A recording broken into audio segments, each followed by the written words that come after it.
also draw in many tens of thousands of attendees each. And video games have a growing presence at even more massive events like San Diego Comic-Con and South by Southwest.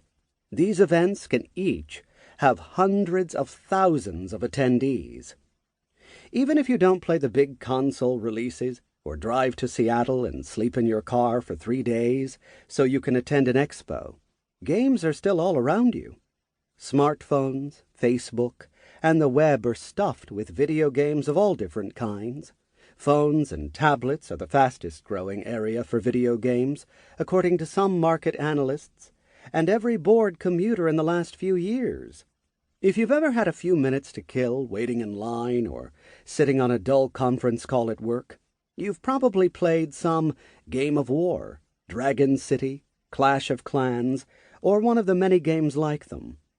And so has the person on the other end of that conference call.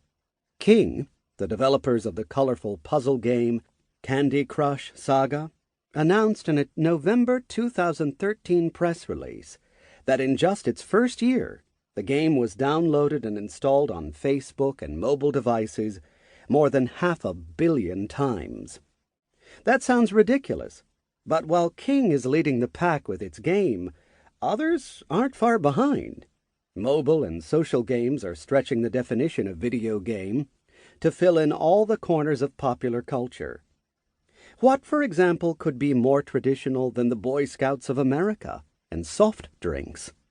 Along with its merit badges for starting fires and finding their way out of the woods, which are now on fire, Boy Scouts can now earn a game design merit badge by scrutinizing 4 video games they have played and thinking about them critically in terms of their design and themes.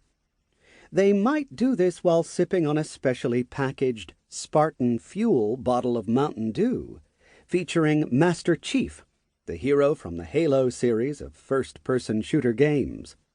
In 2013, the Smithsonian American Art Museum even started accessioning games like that game company's Flower into its permanent collection in order to better preserve the modern relics of art and culture.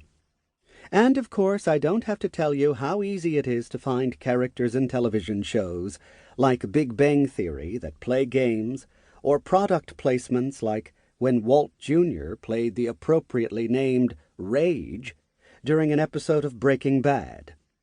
And to their credit, these television shows are more and more often showing gamers as they are in real life. Normal. It's worth noting that I use the term gamer very generally throughout this book. Some people don't like the label, thinking that it's too restrictive, too awkward, or invokes too many unpleasant stereotypes. I get all that, but let's be honest. I'm not going to write people who play video games every time a pithier and equally descriptive single word will do.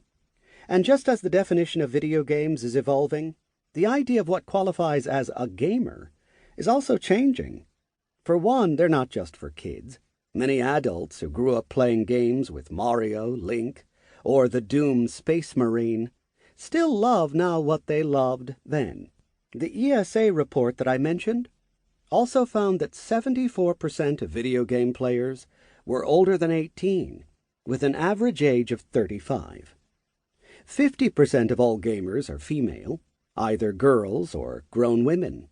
Both of my daughters love playing games, for example, as do many of their friends. Gamers are also not a monolithic group in terms of how they play games. Marketers love to talk about different segments of gamers: core gamers, serious gamers, casual gamers, mobile gamers. Which you fall into isn't really the point. Just like figuring out what category of snack food consumer Frito-Lay thinks you fall into isn't particularly worthwhile. The point is that you're probably one type of gamer or another, and so are most of the people you know. Old stereotypes of gamers as kids, social misfits, or basement-dwelling recluses just don't hold up. In a 2014 article bombastically entitled "Unpopular, Overweight, and Socially Inept: Reconsidering the Stereotype of Online Gamers," Richard Cowart, Ruth Festal, and Thorsten Quandt randomly surveyed 4,000